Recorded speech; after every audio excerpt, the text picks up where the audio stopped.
how to understand if you are in a binge eating disorder recovery, or even that you have this disorder. Maybe it's just emotional eating or something else. Hello everyone, and welcome back to my channel. Today I want to talk about pretty important topic to me, the topic of binge eating recovery. And this is something I've been dealing for years already, especially the last 5 years. And last year I decided that I want to find solution. I want to be in a recovery. And I had this question, how to understand if I'm recovered, and how to be sure that actually I have binge eating disorder. Because once I started Googling all those symptoms, I understood that there is also emotional eating, which is not exactly the same as binge eating. And also binge eating can be a little bit different for different people. People can be on different stages in terms of binge eating. So today I would like to clarify those things, especially as an example of my story. But again, disclaimer, I'm not a health specialist, so in no way I'm qualified to give any kind of advice, especially connected with binge eating. It's a very serious issue and you need to talk to specialists about that. In this video, I'm gonna share only my understanding of the situation, only my personal example, which might be different from yours, and only my story. First of all, what is actually binge eating disorder?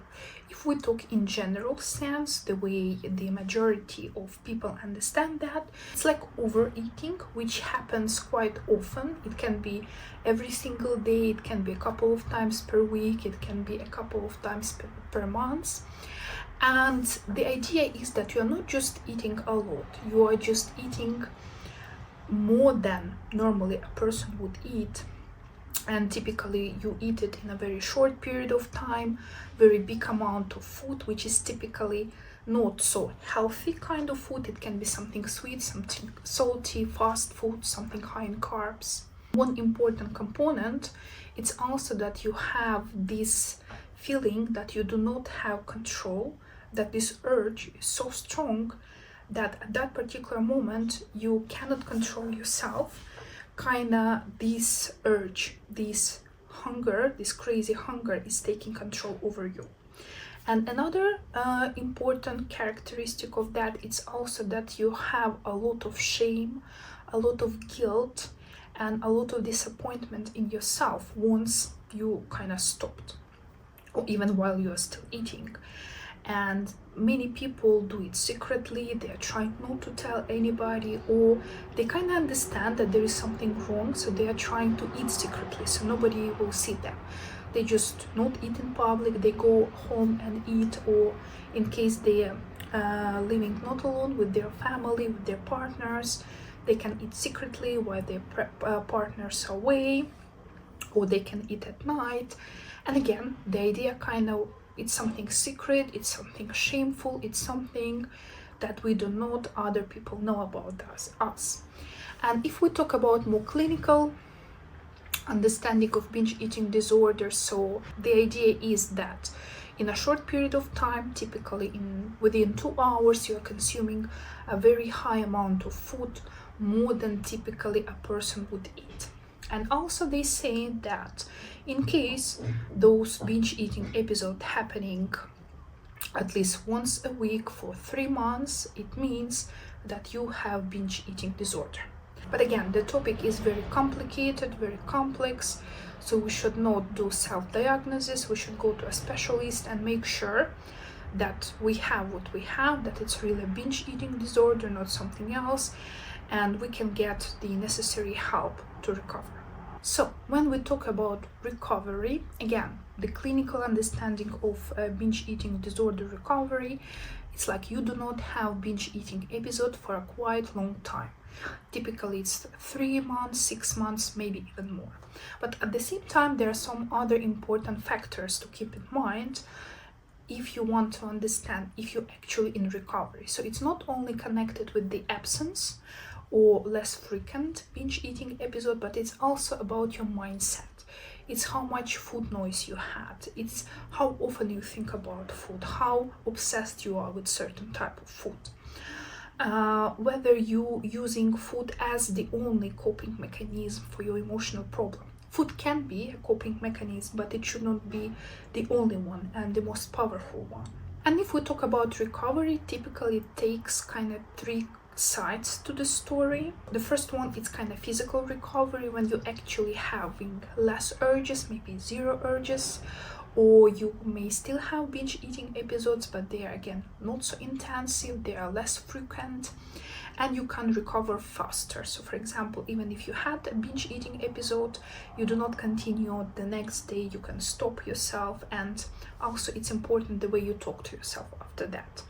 Also you can identify urges easily, you can be more present, you can have kind of more control in that particular situation. So you are not controlling the urge, you are not fighting also the urge, but you're kind of aware of what's happening, and you can be already within the situation, not just on this automatic pilot.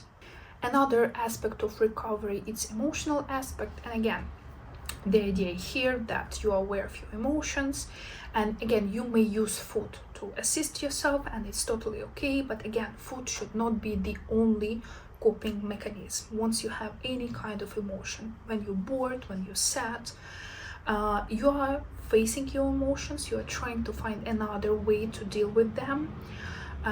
Again, it might be food, but it's not the only food that can help you to deal with those issues. And the last component, which personally for me probably the most important in terms of my recovery, it's about mental aspect. It's kind of your attitude to this situation in general. It's how much obsessed about food you are, it's how much you think about your body, your body image, your weight, how you think you look, how you evaluate yourself. So in case you eat something healthy, you're a good person. In case you ate something kind of forbidden, some kind of bad food, you're a bad person. And the less like these episodes you have, and the more self-compassion, self-love instead of self-blaming and self-criticism you have, the better the recovery is. And also I would like to talk about list that I actually found online for some binge eating therapists. Again, please go to a real specialist, don't listen anybody just on YouTube like I did. But again, I still was trying to find people who had license, who are credible enough to talk about those things. And I found this list pretty interesting because this is something that I'm personally dealing with, I'm struggling with. So the way I see it, if I will be able to do all those things on that list, the way I see actually my recovery. So I definitely in a better place now comparing to past, but I do not believe that I'm kind of completely recovered. Maybe I'm in some kind of remission, and I do have some binge eating episode. But again, the important thing to remember, binge eating recovery doesn't mean that we have zero binges, we have zero binge eating episodes. Important is how intensive they happen, how often they happen, and how aware you are of this, what's happening in that particular moment. Are you on completely autopilot, or you are aware of what's happening? You understand that now you are eating this because you are dealing with some certain emotional issue. You're aware of that, and you accept that, okay, today I have only enough power to deal with this issue only in this way, and food is gonna be my coping mechanism. So that list that I mentioned, it's actually the first point, which is probably kind of my biggest and ambitious goal here, is to keep at home your favorite food without being anxious around it, and without kind of eating it all at once. For me, it's a big thing, and I am not completely okay with keeping big amounts of my favorite food at home. I'm trying to limit because this is too much for me to handle now. But I do believe somewhere in the future I will keep all my favorite foods at home, and I will be completely okay with that. Next point is stop eating once you're satisfied, not when you're only full, and this is something I already have progress with. It's not only about the actual physical hunger you're satisfying, but also emotional. Sometimes I just feel like I want something sweet, or I want some particular food, And it doesn't mean that I need to eat a lot of that. So for example, if I want a cake, I can eat a slice of cake, not the whole cake. Or if I want some chocolate, milk chocolate I like, I can have a piece of it, not the whole bar. So kind of the idea is, if I want it, I still should be able to satisfy, even though it's not my physical hunger. It's more like just this desire, just this craving. The idea is just to stop it. Stop when I'm satisfied. Another important thing on the list is to eat regularly. So I should not skip any meals just in order to compensate for something that I eat earlier. Meals should be regular and meals should be fulfilling. Next thing, it's about trusting yourself around food, especially when you're on vacation or when you have some events that you're attending. You should not be afraid around food. You should know that, okay, I trust my body, I trust my hunger, and I know I will eat as much as I need or as much as I want with no restriction. And the last point here, this is something that I think is my strongest side now. It's instead of self-blaming, self-criticizing, especially after binge eating episodes, I'm choosing self-support, self-love, and self-compassion. And important tools kind of here, especially for me, it's a self-dialogue and journaling. And I have already a couple of videos on my channel about these particular tools and how I use them, especially for binge eating recovery. And the last point that I would like to cover in this particular video is this idea: how to understand if you're actually having binge eating disorder. For example, a year ago, when I only started doing some research in this direction, I was like 100% sure that I have binge eating disorder. That I had all those strong urges, I had this emotional component, I was eating secretly, I was eating very big amount of food in a very short period of time, I was craving especially some certain type of food in that particular moment, and I felt like I was out of control. So it's like suddenly this urge hits me and I can stop myself only when I kind of ate like 10,000 calories. And after I have this pain in my stomach, but the biggest pain is actually emotional, the way I blame myself, the way I feel embarrassed, that I cannot stop, like why I'm doing this is not healthy, this is not aligned with my goals, why it's even happening. And I do still have those feelings. I still can be out of control, I still can be like overwhelmed. And one of my last videos about that, like I had a pretty good period in my life with no binges at all, and suddenly I had a very big binge, and I'm happy that I was able to handle it differently than before, but still I had it. And recently I also came across this idea of emotional eating, which is kind of similar in one way, but not exactly. So when you having emotional eating episodes, it's kind of normal, because most of people having emotional eating episodes when maybe you are sad, or there is some certain food that you are craving, or maybe it's a holiday time and maybe somebody made your favorite food, or this is like Christmas and you went to your relatives and you ate again your favorite food, or whatsoever. Maybe you just had a difficult day and you want just to rest, like I feel sometimes. And unfortunately for me, a real rest, it's just like a lot of fast food, something sweet, and my favorite series. And I'm trying to change kind of this mindset that this is the way rest looks for me. But still, it's not equal binging, because at that moment I'm aware of what's happening and I understand I'm gonna eat this pizza or I'm gonna eat this burger, whatever, because I'm tired, and this is how I'm gonna relax. Like I'm even kind of looking forward to it, I'm planning it. Yet I still can eat too many calories, I still can overeat till even maybe pain in my stomach. But after I'm not blaming myself that much, and I can go back on track pretty easily. And again, I don't have this feeling of losing control. So again, I'm not an expert. All my expertise coming from some kind of people on YouTube that I'm watching. So there are moments now, especially now in my life, when I sometimes thinking maybe I already don't even have binge eating disorder. Maybe all these episodes that I'm having, it's just because of emotional nature, emotional hunger. Maybe I was restricting myself because I'm also trying to lose weight. So because of restriction, my body reacted like that, and I had a stronger craving, stronger emotional hunger. But this is actually not binge eating. And I might be right, I might be wrong, because I didn't go to a specialist. Nobody like diagnosed me, so I have no idea.